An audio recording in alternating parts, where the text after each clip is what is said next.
Lena Moore, a freelance journalist with a taste for the macabre, had arrived in the bustling city of Chicago, her senses already tingling with anticipation.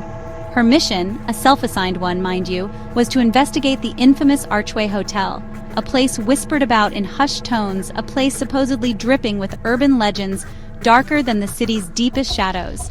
She was hungry for a story, you see, a truly sensational piece that would make her name. This grand old hotel, they said, had so many stories to tell, chilling narratives that had been buried for decades, and Lena, well, she was determined to unearth every single one of them, no matter the cost. It was a gamble coming all this way, but the potential payoff was just too tempting for her to resist, isn't it? The Archway Hotel's facade was indeed imposing, a Gothic masterpiece of weathered stone and darkened windows, a relic from a grander, perhaps more sinister era of Chicago's past. It stood there, a silent sentinel overlooking the modern city, its history seeping from every ornate carving and shadowed alcove.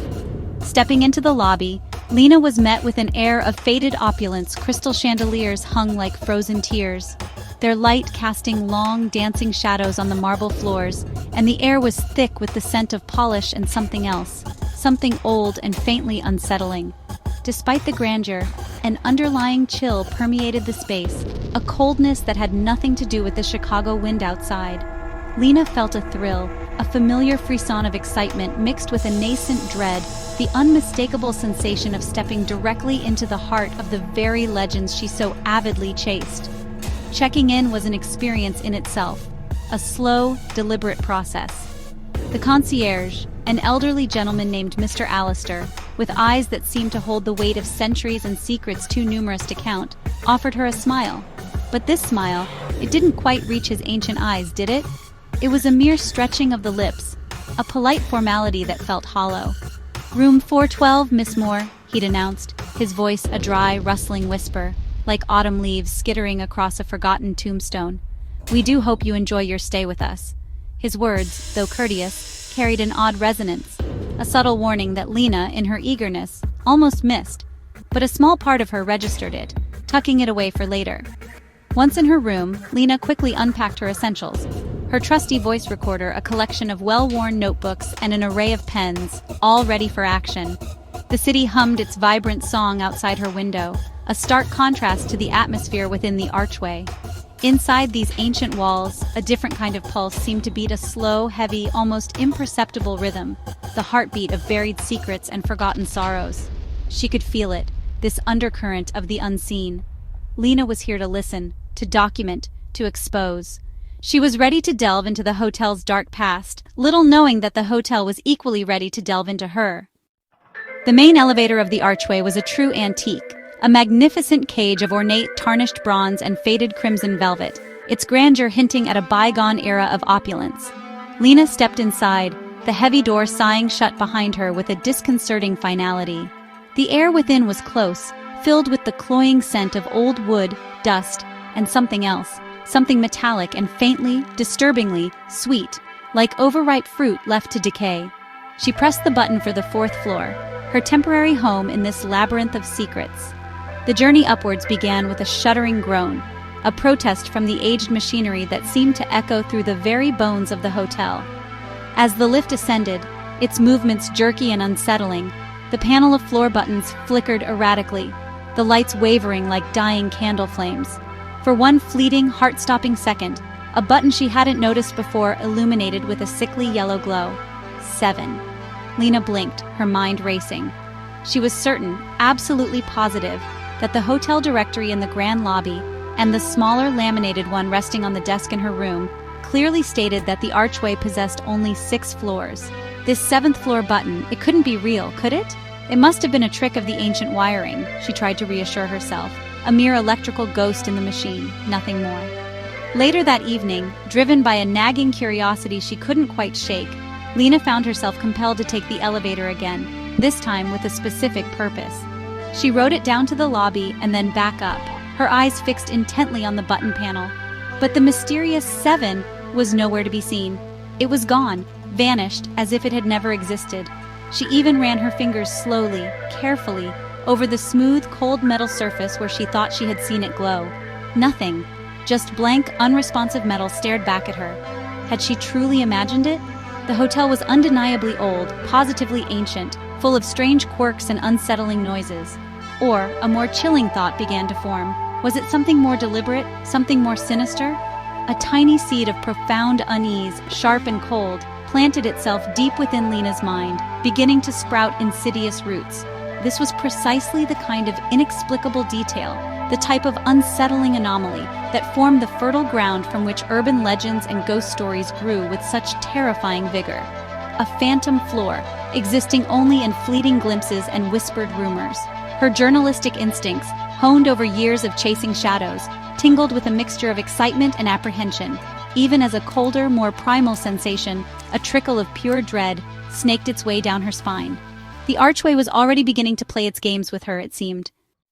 The next morning, Lena made her way to the grand dining hall for breakfast, a cavernous room with high ceilings and portraits of stern-faced individuals whose eyes seemed to follow her every move. While sipping her masala chai, a small comfort in this increasingly unsettling environment, she kept her ears wide open, straining to catch any snippets of conversation that might fuel her investigation. It wasn't long before she overheard two elderly ladies at a nearby table, their voices lowered to conspiratorial whispers, their words barely audible above the polite clinking of silver cutlery against fine china. They were speaking of things that made the hairs on Lena's arms stand on end. "It's happened again, you know," one of them murmured, her frail, ring-laden hand trembling as she lifted her teacup. Her eyes, magnified by thick spectacles, darted around the room nervously, as if fearing she might be overheard by the wrong ears. Another one, a young man, they say, checked into a room on the 5th floor just last week. His luggage is still there, all neatly packed, but he himself is just gone. The other lady nodded grimly, her face a mask of solemn agreement. "It's this dreadful place, Agnes. It takes them. It always has. Some people just check out in a way that's not on the bill, if you catch my meaning."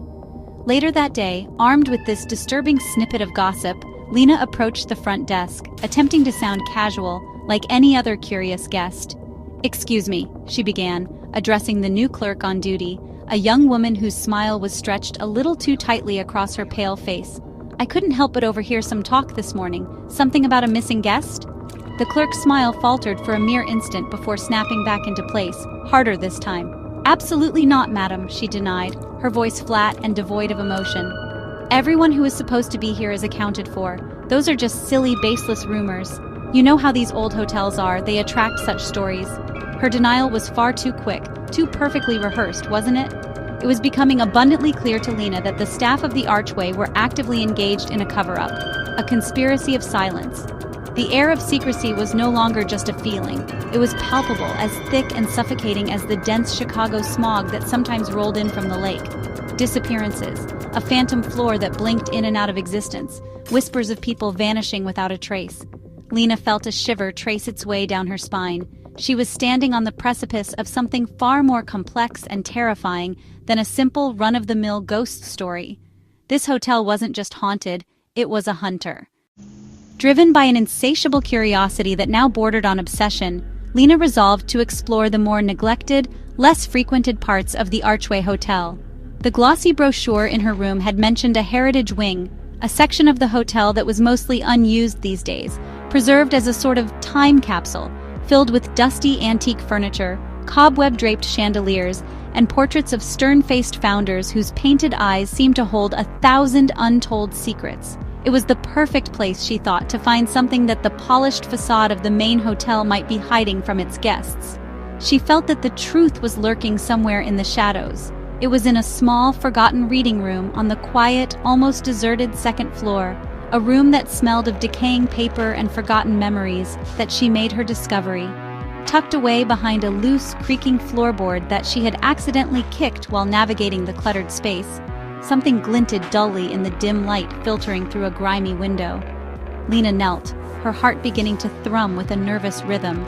She reached into the dusty crevice and her fingers closed around a small, tarnished brass key. It felt surprisingly heavy in her hand and unnaturally cold, a dead, chilling weight that seemed to absorb the warmth from her skin.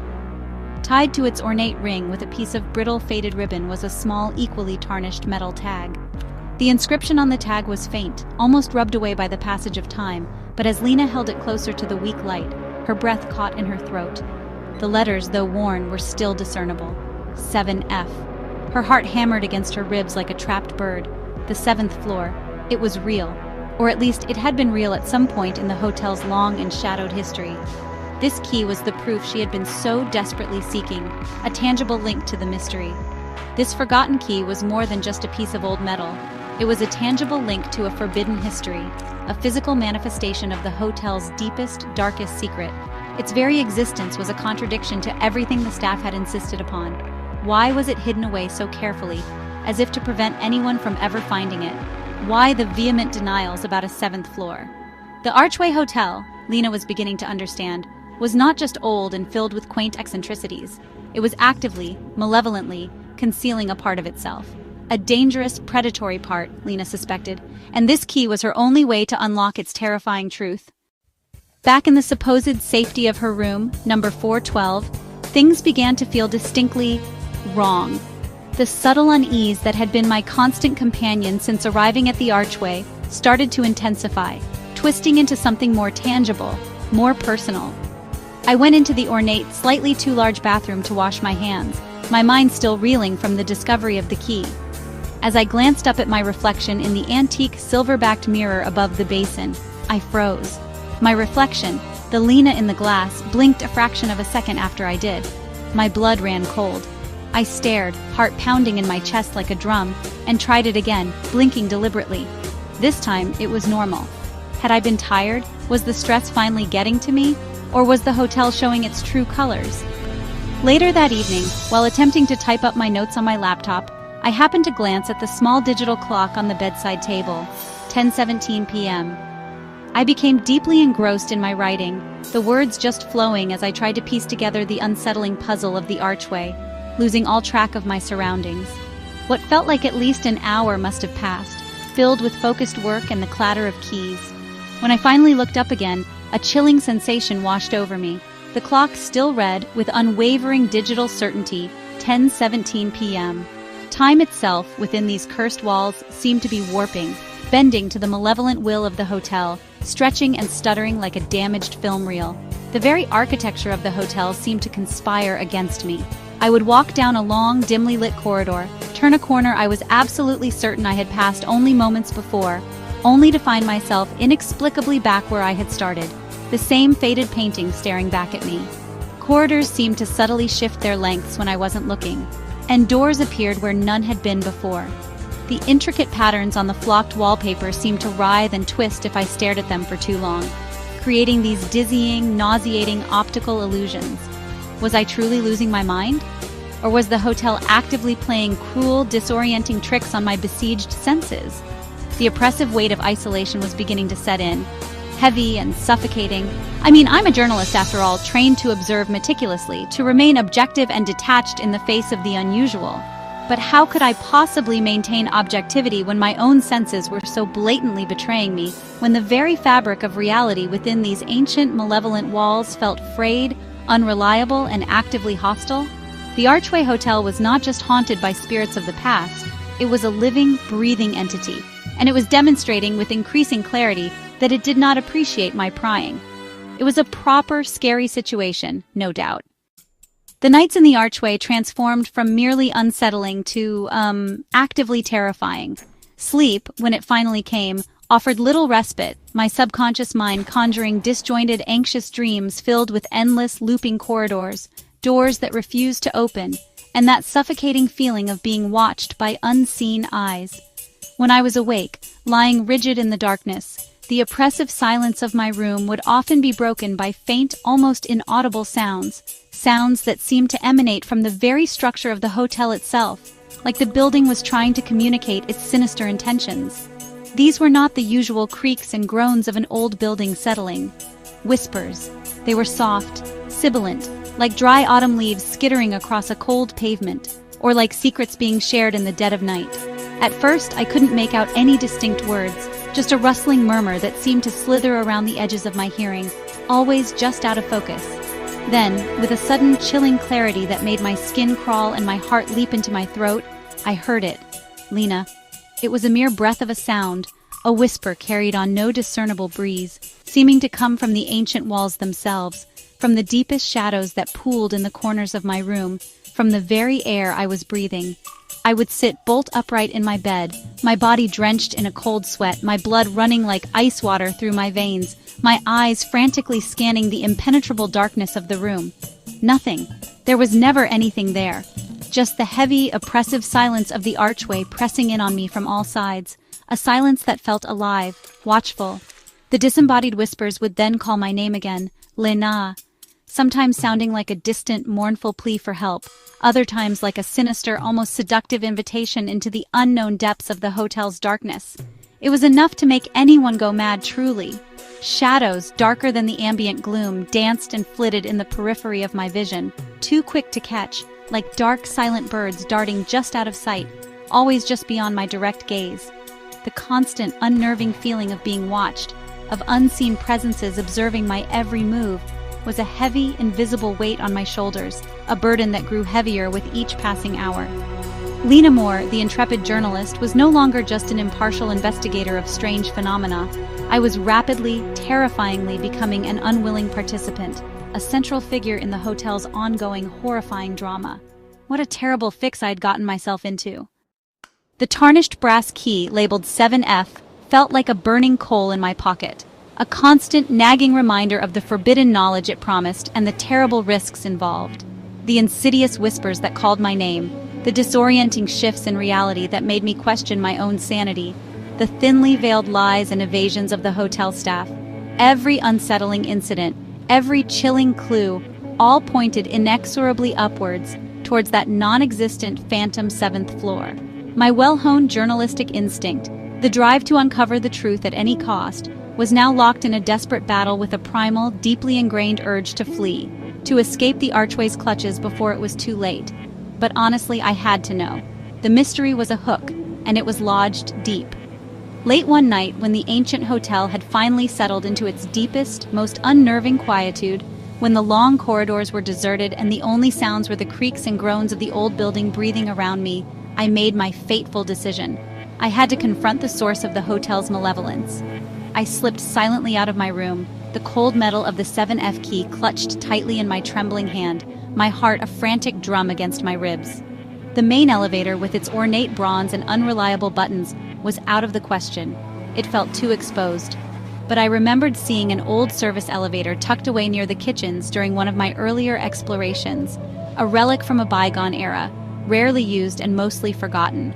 The service elevator, when I finally located it in a dark, cobweb-filled alcove, was even more ancient and decrepit than the main one, a rattling, claustrophobic metal box that smelled of rust and something vaguely organic. Its control panel was simple, utilitarian, with buttons for the known floors, but, as expected, there was no button for a 7th floor here either. However, just below the panel, almost hidden in the shadows, was a small, tarnished keyhole, a detail I hadn't noticed before. With hands that shook so badly I could barely guide the key, I inserted the cold brass of 7F into the lock. It turned with a sickening, grinding click, a sound that echoed ominously in the confined space. The elevator emitted a tremendous, protracted groan, a sound so profound it felt like the entire hotel itself was sighing in weary resignation, or perhaps a more chilling thought, in grim anticipation of what was to come. Then, with a violent jerk that threw me against the wall, it began to ascend. Slowly, laboriously, jerkily, it climbed, its cables whining in protest, past the indicator for the 6th floor, and then further upwards, into a shaft of profound darkness that wasn't marked on any architectural blueprint I had ever seen. The air inside the lift grew noticeably colder, heavier, thick with an ancient musty odor of decay and long-forgotten sorrows.